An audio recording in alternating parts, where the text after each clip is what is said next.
दोस्तों, सास बहू का अनोखा रिश्ता की कहानी में आइए जानते हैं कि इनका रिश्ता इतना अनोखा क्यों बन गया। राजेश, तुम कब मेरी बात सुनोगे? आखिर मैं तुम्हारी पत्नी हूँ। प्रिया ने गुस्से में राजेश से कहा। राजेश बिना कुछ बोले घर से बाहर निकल गया। अब ऐसा हर दिन होता है। प्रिया अपनी सास सरला जी की बहुत इज्जत करती थी, लेकिन सरला जी हमेशा उसे नीचा दिखाने की कोशिश में लगी रहती थी। आज भी प्रिया ने सुबह जल्दी उठकर नाश्ता बनाया। राजेश को सूजी का हलवा बहुत पसंद था, इसलिए उसने नाश्ते के साथ हलवा भी बनाकर सभी को परोस दिया।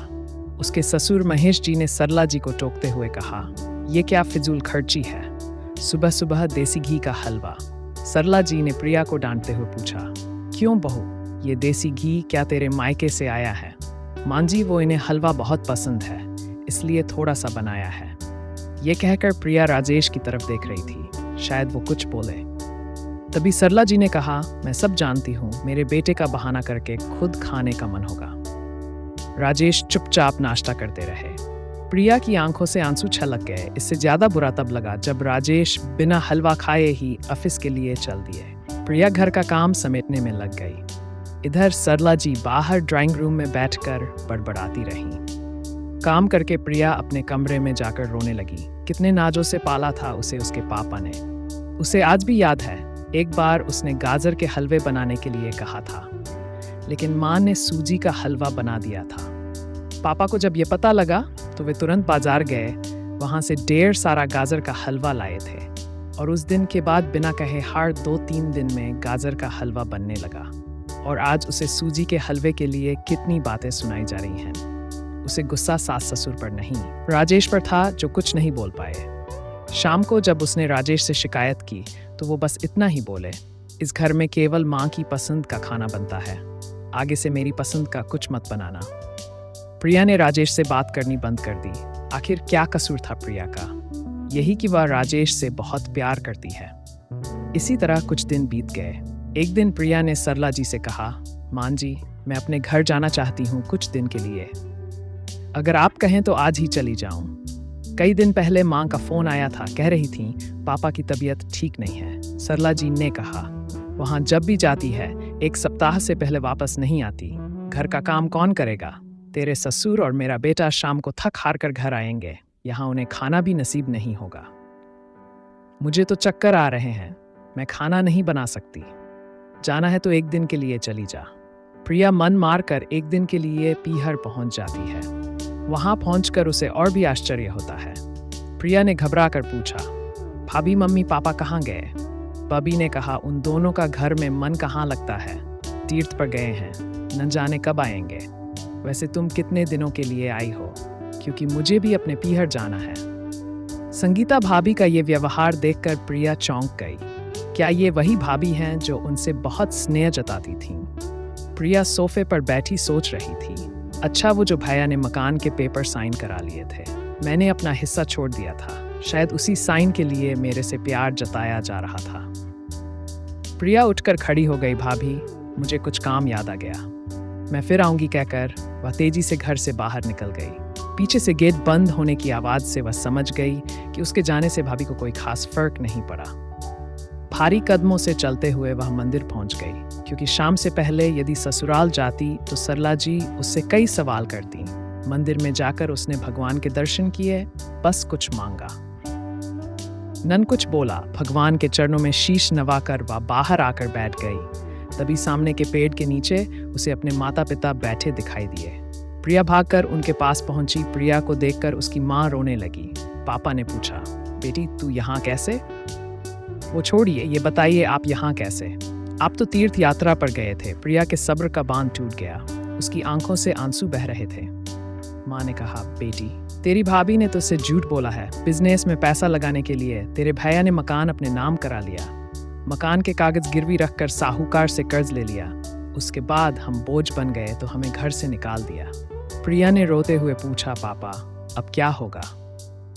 बेटी तू चिंता मत कर, हम कहीं वृद्धाश्रम में चले जाएंगे। तू अपनी ससुराल जा, वहां किसी को ये बात मत बताना। अपने माँ बाप को इस हाल में देखकर वह उन्हें अपने साथ ले जाना चाहती थी, लेकिन जहां उसकी कदर नहीं है वहां माँ बाप की क्या इज्जत होती। भारी मन से प्रिया ससुराल की ओर चल दी। आज उसे अपने लड़की होने पर अफसोस हो रहा है। काश वो अपने माता पिता के लिए कुछ कर पाती। घर आकर उसने बहुत मुश्किल से घर का काम निपटाया। उसके बाद अपने कमरे में जाकर गुमसुम बैठ गई। उसकी आंखों से आंसू बह रहे थे। राजेश अपने ऑफिस के काम में लगे हुए थे। जब वे सोने आए तो प्रिया से पूछ बैठे, क्या बात है? आज फिर माँ की कोई बात बुरी लग गई जो आंसू बह रहे हैं। प्रिया अपने को रोक नहीं पाई और उसने रो रो कर सारी बात राजेश को बता दी। क्या माँ पिताजी को यहाँ ले आएं? वे इस उम्र में कहाँ जाएंगे? राजेश ने कोई जवाब नहीं दिया और करवट लेकर सो गए। इस बात से प्रिया को बहुत गुस्सा आया।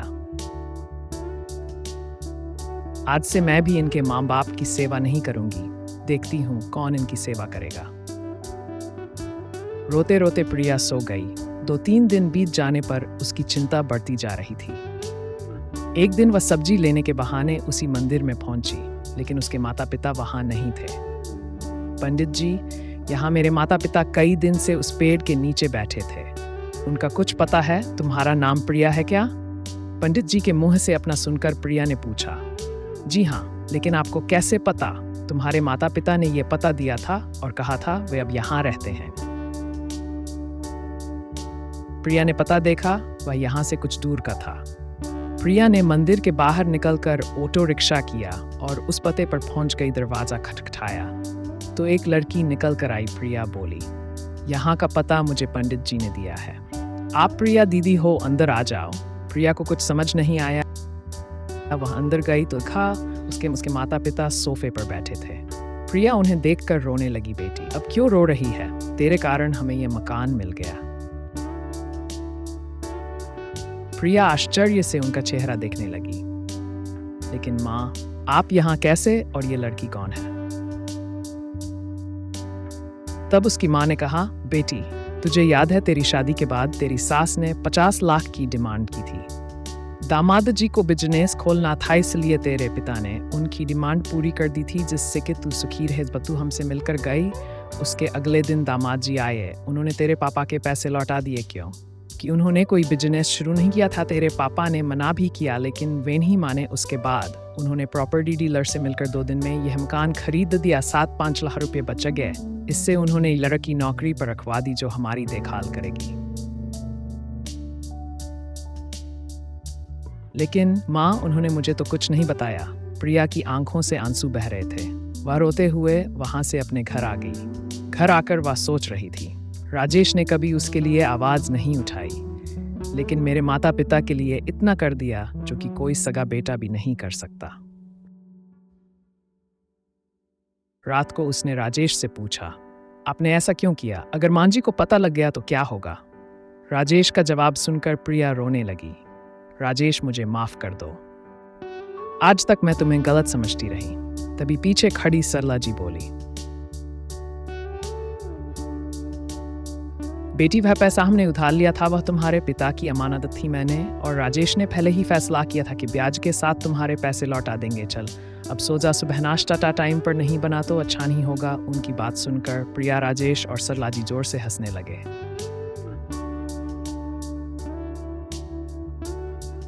रात के सन्नाटे में प्रिया अपने विचारों में डूबी हुई थी। राजेश के नेक इरादों और उनकी सच्ची निष्ठा ने प्रिया का दिल छू लिया था। उसने महसूस किया कि राजेश ने जो कुछ भी कि उसमें उसकी भलाई ही सोची थी। उसकी आंखों में आंसू, खुशी और अफसोस के मिले जुले भाव थे। उसने धीरे से राजेश के हाथ को पकड़ा और बोली, राजेश, मैंने तुम्हें गलत समझा। तुम्हारी भलमन और समर्पण ने मुझे दिखा दिया कि तुम कितने अच्छे इंसान हो। राजेश ने मुस्कुराते हुए कहा, प्रिया, हम सब इंसान हैं और गलतफहमियां हो जाती हैं। सबसे महत्वपूर्ण यह है कि हमने इसे सुलझा लिया है और अब हम एक साथ हैं।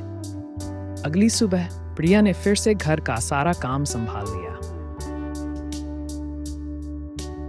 उसने महसूस किया कि सास और ससुर के साथ अपने रिश्ते में भी बदलाव लाने की जरूरत है। उसने सोचा कि अगर वह सरला जी के साथ मिलकर काम करेगी और उनकी पसंद नापसंद को समझने की कोशिश करेगी तो शायद उनके रिश्ते में भी मिठास आ सके। उसने सरला जी से कहा, मान जी, आज मैं आपके साथ मिलकर काम करना चाहती हूँ। आप मुझे बताएं कि आपको क्या पसंद है और मैं उसे बनाने की कोशिश करूंगी। सरला जी ने थोड़ा हिचकते हुए कहा, ठीक है, आज हम तुम्हारी पसंद की मिठाई बनाएंगे। प्रिया और सरला जी ने मिलकर किचन में काम किया और एक दूसरे से बातें की। इस प्रक्रिया में प्रिया ने सरला जी के जीवन और उनकी चिंताओं के बारे में जाना। उसने महसूस किया कि सरला जी की कठोरता के पीछे एक संवेदनशील हृदय है। दिन बीते गए और धीरे धीरे प्रिया और सरला जी के बीच का तनाव कम होता गया। प्रिया के ससुराल में भी एक सकारात्मक माहौल बन गया था। राजेश ने अपनी माँ और पत्नी के बीच इस नई समझ को देखा और खुश हुआ। एक दिन प्रिया ने अपने माता पिता को नए मकान में बुलाया और उनके साथ समय बिताया। उसने राजेश की सराहना की और माता पिता को उनके प्रति उसके सम्मान और प्यार के बारे में बताया। माता पिता भी अपनी बेटी की खुशी देखकर संतुष्ट हुए। इस तरह प्रिया और राजेश का जीवन एक नई दिशा में बढ़ने लगा। उन्होंने एक दूसरे के प्रति विश्वास और सम्मान को मजबूत किया और परिवार के सभी सदस्यों के बीच प्रेम और सहयोग का वातावरण बनाया। प्रिया ने यह सीखा कि सच्चा प्यार और समर्पण किसी भी मुश्किल को पार कर सकता है और जीवन को खुशहाल बना सकता है। अंततः परिवार में सभी ने मिलकर रहने का महत्व समझा और एक दूसरे का साथ दिया, जिससे उनके रिश्ते और मजबूत होते गए। दोस्तों, Laughs and Moves official channel में आपका तहे दिल से स्वागत है। दोस्तों, अगर कहानी पसंद आई हो तो ऐसी और कहानियों के लिए प्लीज़ लाइक, शेयर और सब्सक्राइब ज़रूर से करें। धन्यवाद।